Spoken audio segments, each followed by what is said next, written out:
இது ஃபர்ஸ்ட் மலேசியாவின் செய்திகள் உங்களுக்காக.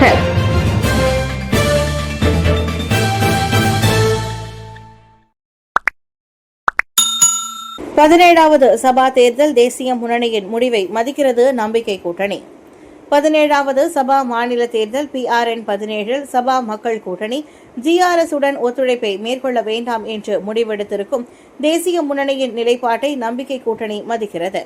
தேசிய முன்னணியில் இந்த முடிவு நம்பிக்கை கூட்டணியை நெருக்கடியான நிலைக்கு தள்ளவில்லை.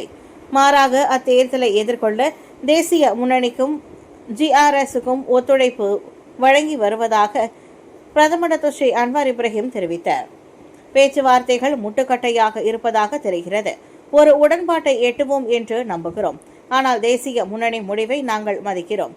தேசிய முன்னணி மற்றும் GRS உடன் PH தொடர்ந்து விவாதிக்கும் என்று டாக்டர் சாஹித் எனக்கு தெரிவித்தார் என்றார் அவர். வெள்ளிக்கிழமை ஸ்ரீபட்டலங்கில் உள்ள மேஜிஸ்ட்ரேட் ஜாமிக் பண்டார்பாருவில் வெள்ளிக்கிழமை தொழுகையை மேற்கொண்ட பின்னர் நடைபெற்ற செய்தியாளர் சந்திப்பில் டாக்டர் அன்வார் இவ்வாறு கூறினார். தேசிய முன்னணி மற்றும் GRS உடன் நம்பிக்கை கூட்டணி தொடர்ந்து பேச்சுவார்த்தை நடத்தும் என்றும் அவர் குறிப்பிட்டார். மலேசிய அளவிலான மிலாது ரசூல் கொண்டாட்டத்தில் கலந்து கொண்ட மாமன்னர் தம்பதியர். நேற்று மலேசிய விவசாய கண்காட்சி பூங்கா மேப்ஸில் நடைபெற்ற தேசிய அளவிலான மிலாது ரசூல் தின கொண்டாட்டத்தில் மாட்சிமை தங்கிய மாமன்னர் சுல்தான் இப்ராஹிமும் பேரரசியா ராஜசரிட் சோஃபியாவும் கலந்து கொண்டனர். காலை மணி 9:26 அளவில் அங்கு வருகை புரிந்த அவர்களை பிரதமர் டாக்டர் அன்வார் இப்ராஹிமும் அவரின் துணைவியார் டாக்டர் வான் அசிசா வான் இஸ்மாயிலும் வரவேற்றனர். மெம்பாகுன் உமா மடானி எனும் கருப்பொருளில் நடைபெற்ற இவ்வாண்டின் மீலாது ரசூல் விழாவில் 10,000 பேர் கலந்து கொண்டனர். நியாயமான மற்றும் வளர்ச்சியை நோக்கி செல்லும் சமுதாயத்தை உருவாக்குவதில் நீதி மற்றும் கருணையை கொண்ட நபியின் தலைமையை பின்பற்றுவதன் முக்கியத்துவத்தை வலியுறுத்தி இந்த மீலாது ரசூல் விழா கொண்டாடப்படுகிறது. முன்னதாக அமைச்சர்கள், சட்டப்பூர்வ அமைப்புகள் மற்றும் தனியார் நிறுவனங்களை சேர்ந்த 120 குழுக்களை சேர்ந்த மொத்தம் 6,165 பேர் இக்கொண்டாட்டத்துக்கான அணிவகுப்பில் பங்கேற்றனர். இந்நிகழ்ச்சியில் நாட்டின் வளர்ச்சிக்கு ஆற்றிய பெரும் பங்கை அங்கீகரிக்கும் விதமாக 6 மீலாது நபி விருதும் வழங்கப்பட்டது. மிதக்கும் ஃபெரி மற்றொரு வரலாறை பதித்தது பினாங்கு. பெங்கலான் வெல்ட் நீரிணையில் பினாங்கின் மிதக்கும் ஃபெரி அருங்காட்சியகத்தை அதிகாரப்பூர்வமாக திறப்பதன் வழி பினாங்கு மற்றொரு வரலாற்றை பதிவு செய்ய உள்ளது. உலகின் முதல் பயணிகள் ஃபெரி அருங்காட்சியகம் இதுவாகும். மலேசிய தினத்தை முன்னிட்டு செப்டம்பர் 16ஆம் தேதி திறக்கப்பட உள்ள இந்த தனித்துவமான அருங்காட்சியகம் 100 ஆண்டுகளுக்கும் மேலாக செயல்பட்டு வரும் புலாவ் பினாங் என்ற புகழ்பெற்ற ஃபெரி பயணத்திற்கான மறுசீரமைப்பின் விளைவாக உருவாக்கப்பட்டுள்ளது. 2021ஆம் ஆண்டு பினாங்கு துறைமுக ஆணையம் SPPPயின் குத்தகையை வென்ற ஒரு தனியார் நிறுவனத்தால் இந்த அருங்காட்சியகம் திறக்கப்பட்டதாக பினாங்கு ஃபெரு அருங்காட்சியகம் இயக்குநர் அப்துல் ஹாடி அபு ஒஸ்மான் தெரிவித்தார்.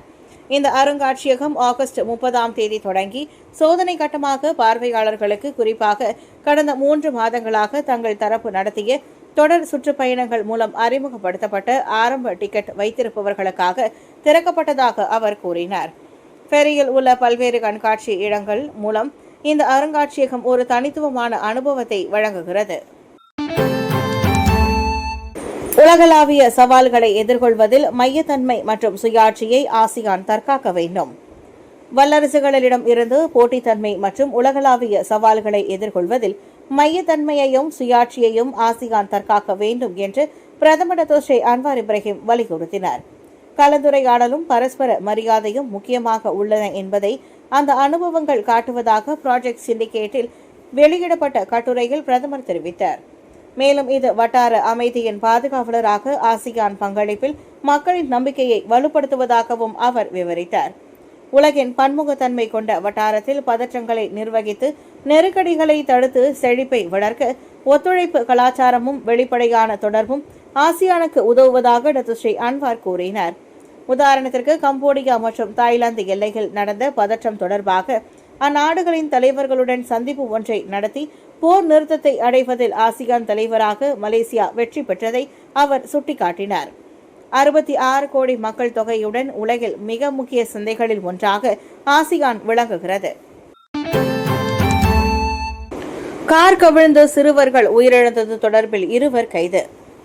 போர்ட் டிக்சன் தஞ்சோங் அகாஸில் உள்ள லிங்கி ஆற்றில் கார் கவிழ்ந்ததால் 2 சிறுவர்கள் உயிரிழந்தது தொடர்பான விசாரணைக்கு உதவும் பொருட்டு ஒரு ஆடவரும் அவரின் காதலியும் நேற்று தொடங்கி 7 நாட்களுக்கு தடுத்து வைக்கப்பட்டுள்ளனர்.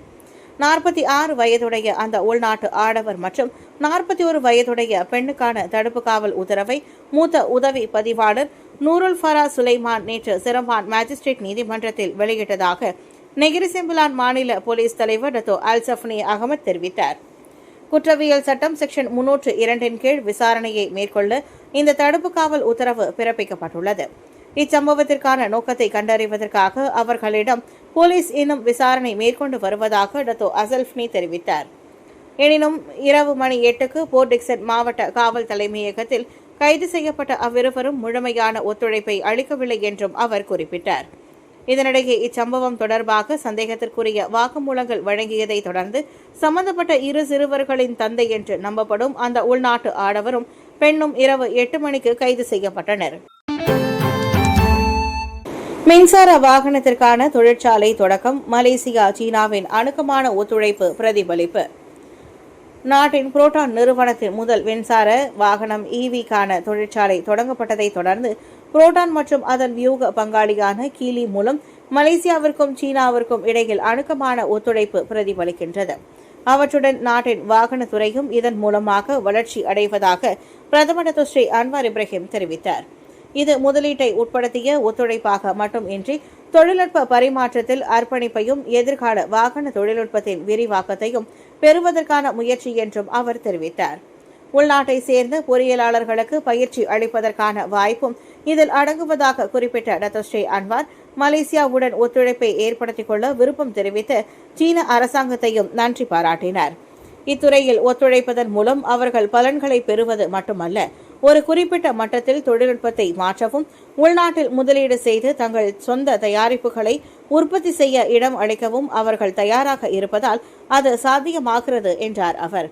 இதனிடையே புரோட்டான் ஈவி தொழிற்சாலையின் மேம்பாடு, எரிசக்தி மாற்றம், தொழில்துறை வளர்ச்சி திட்டம் மற்றும் தேசிய வாகன கொள்கை NEP உள்ளிட்ட அனைத்து நாட்டின் சில முக்கிய கொள்கைக்கு ஏற்ப இணங்குவதாகவும் பிரதமர் மகிழ்ச்சி தெரிவித்தார். பெரிகத்தானுடன் மாயிகா மற்றும் மாசிசா பேச்சுவார்த்தை அஸ்மின் உறுதிப்படுத்தினர். முஹைதீன் யாசின் பிரதமராக இருந்தபோது அறிமுகப்படுத்திய கொள்கைகள் நியாயமானவை என்றும் அனைத்து மலேசியர்களையும் பிரதிநிதித்துவப்படுத்துகின்றன என்றும் MCA மற்றும் MIC இருவரும் ஒப்புக்கொண்டதாக PN பொதுச் செயலாளர் அஸ்மின் அலி கூறினார். பெரிகத்தான் தேசிய கூட்டமைப்பின் பொதுச் செயலாளர் அஸ்மின் அலி கூட்டணி MCA மற்றும் MIC உடன் சில வகையான முறைசாரா கலந்துரையாடல்களை நடத்தியுள்ளதாக உறுதிப்படுத்தியுள்ளார். முஹைதீன் யாசின் தலைமையிலான முன்னாள் PN அரசாங்கத்தால் அறிமுகப்படுத்தப்பட்ட கொள்கைகள் நியாயமானவை என்றும் அனைத்து மலேசியர்களையும் பிரதிநிதிப்படுத்துகின்றன என்றும் MCA மற்றும் MIC இருவரும் ஒப்புக்கொண்டதாக அஸ்மின் கூறினார். இந்த விவாதங்கள் கட்சிகள் PNல் சேர வழிவகுக்கும் என்று கேட்டபோது அந்த முடிவுக்கு வருவதற்கு மிக விரைவில் என்று அஸ்மின் கூறினார். இந்தோனேஷியா ஆர்ப்பாட்டங்கள் விரைவில் முடிவுக்கு வரும் என்று எதிர்பார்க்கப்படுகிறது. இந்தோனேஷியாவில் தொடரும் ஆர்ப்பாட்டங்கள் விரைவில் முடிவுக்கு வரும் என்று மலேசியாவும் ஆசியான் உறுப்பு நாடுகளும் எதிர்பார்க்கின்றன. அந்நாட்டில் நிலைமை தற்போது சீரடைந்து வருவதாக அண்மையில் பீஜிங்கிற்கு அலுவல் பயணம் மேற்கொண்டிருந்த போது தம்மை சந்தித்த இந்தோனேசிய அதிபர் பிரபோவோ சுபியாந்தோ தெரிவித்ததாக பிரதமர் டாக்டர் ஸ்ரீ அன்வார் இப்ராஹிம் கூறினார். அதேபோல தாய்லாந்தில் புதிய அரசாங்கம் அமைப்பதும் விரைவில் மேற்கொள்ளப்படும் என்று மலேசியா நம்புவதாக டாக்டர் ஸ்ரீ அன்வார் இப்ராஹிம் குறிப்பிட்டார். இந்தோனேசியா ஒரு ஆசியான் நாடு மட்டுமல்ல, குடும்ப நண்பர்கள் உறவினர்கள் நிறைந்த நாடு என்பதால் அதன் நலனுக்காக நாம் பிரார்த்திப்போம். அதேபோல் தாய்லாந்தின் அண்மைய முன்னேற்றங்கள் ஒரு புதிய அரசாங்கத்தை அமைப்பது விரைவுபடுத்தப்படும் என்று நாங்கள் நம்புகிறோம். அனைத்தும் சரியானதும் நான் விரைவில் அவர்களை தொடர்பு கொள்வேன் என்றார் அவர். ட்ரம்ப் மலேசிய வருகைக்கு எதிர்ப்பு. 23 அரசு சாரா நிறுவனங்கள் அடங்கிய குழு 2025ஆம் ஆண்டு ஆசியான் உச்சி மாநாட்டிற்காக அமெரிக்க அதிபர் டொனால்டு டிரம்பின் மலேசிய வருகையை ரத்து செய்யுமாறு புத்ரஜயாவை வலியுறுத்தியுள்ளன. செப்டம்பர் 6ஆம் தேதி நடைபெறும் எதிர்ப்பு பேரணியில் தங்களுடன் இணையுமாறு ஒத்த எண்ணம் கொண்ட மலேசியர்களை வலியுறுத்தி இஸ்ரேல் பாலஸ்தீனத்திற்கு எதிரான இனப்படுகொலையில் அமெரிக்காவின் பங்கு காரணமாக டிரம்பின் வருகையை கடுமையாக எதிர்க்கிறோம் என்று குழுக்கள் தெரிவித்தன. இரவு ஒரு கூட்டு அறிக்கையில் காசாவில் மனிதாபிமான பேரழிவிற்கு எதிராக மலேசியா தெளிவான தார்மீக நிலைப்பாட்டை எடுத்துள்ளது என்பதை குழுக்கள் எடுத்துரைத்தன. இருப்பினும் குழுக்கள் ட்ரம்பின் சாதனை மற்றும் கொள்கைகளின் ஒரு சலவை பட்டியலை விவரித்தன.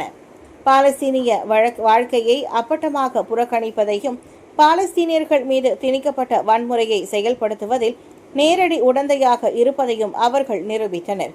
எனவே ட்ரம்பை மலேசியாவிற்கு வரவேற்பது பொருத்தமற்றது மட்டுமல்ல, மிகவும் தாக்குதலானது என்றும் அவர்கள் கூறினர்.